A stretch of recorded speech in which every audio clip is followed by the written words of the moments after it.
मामा काय सांगाल तुम्ही? मागच्या वर्षी आपणच या ठिकाणी TV9चे प्रतिनिधी आला होतात आणि आम्ही तुम्हाला ही सर्व माहिती दिली होती आणि 1 वर्ष झाला असून देखील सुद्धा या ठिकाणी कुठल्याही कामात परिवर्तन झालेलं नाही. ना लिकेज बंद झालं, ना धरणात आतमध्ये आलेले झाडं मोठी मोठी ती काढण्यात आलेली नाही.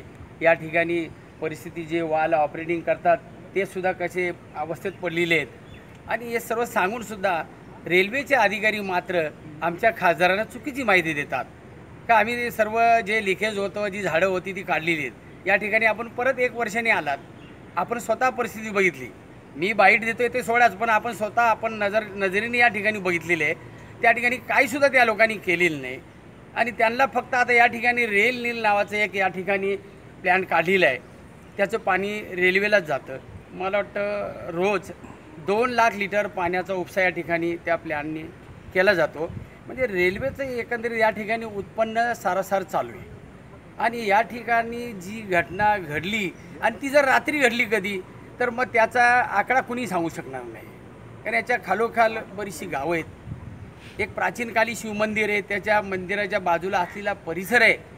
भारकूपाडा आहे, कांसई आहे, उल्हासनगर स्टेशन आहे आणि वालधुनी नदी ज्या ठिकाणून जातं तो सगळा परिसर आहे या ठिकाणी आणि कुठल्याही प्रकारचं या ठिकाणी त्यांनी मेंटेनन्सचं काम केलेलं नाही आणि या धरणाचं माहिती आमच्या आजोबांना देखील माहिती नव्हती.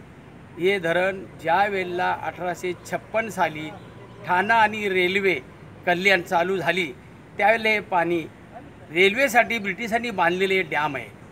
आज देखील इकडं कुणी बघायला मागत नाही. जर दुर्घटना घडली तर याला जबाबदार कोण असणार? मामा